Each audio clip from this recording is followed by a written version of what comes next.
It happened one day at December's end. Some neighbors called on an old-time friend, and they found his shop so meager and mean, decorated with 1,000 boughs of green. And old Conrad was sitting with face a shine when he suddenly stopped as he stitched the twine. And he said, "My friends, at dawn today, when the cock was crowing the night away, the Lord appeared in a dream to me, and he said, 'I'm coming your guest to be.' So I've been busy with feet astir, strewing my shop with branches of fir. The table is spread and the kettle is shined, and over the rafters the holly is twined. And now I'll wait for my Lord to appear, and listen closely so I will hear his step as he nears my humble place. And I'll open the door, and I'll look on his face." Then his friends went home and left Conrad alone, for this was the happiest day he had known.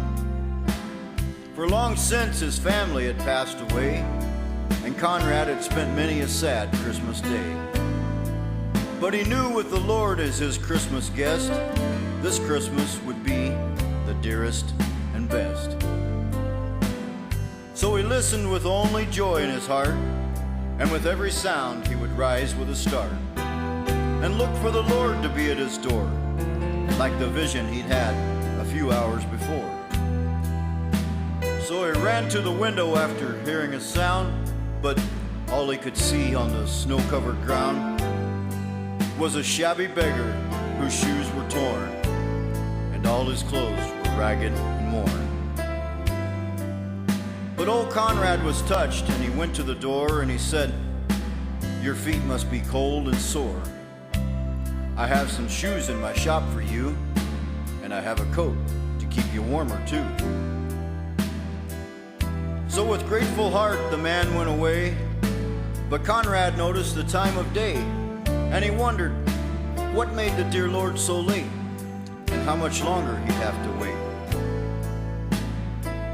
Then he heard another knock, and he ran to the door, but it was only a stranger once more. A bent old lady with a shawl of black and a bundle of kindling piled on her back. But she asked only for a place to rest, a place that was reserved for Conrad's great guest. But her voice seemed to plead, "Don't send me away. Let me rest for a while. It's Christmas Day." So Conrad brewed her a steaming cup and told her to sit at the table and sup.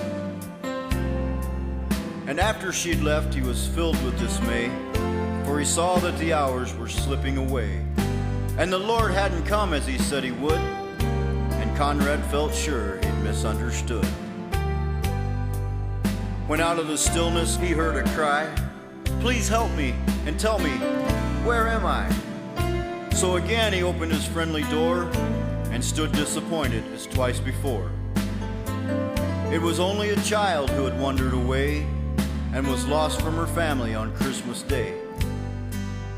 Again, Conrad's heart was heavy and sad, but he knew he could make this little girl glad.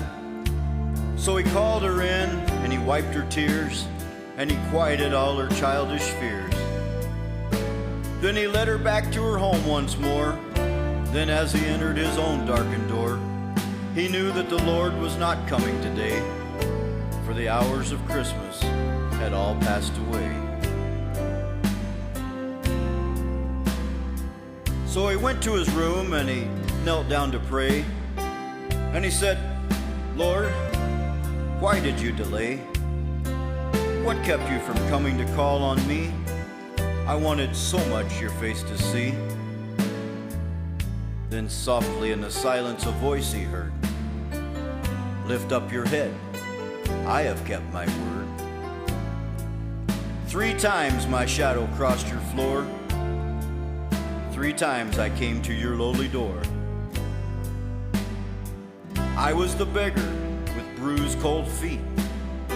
I was the woman you gave something to eat. I was the child on the homeless street.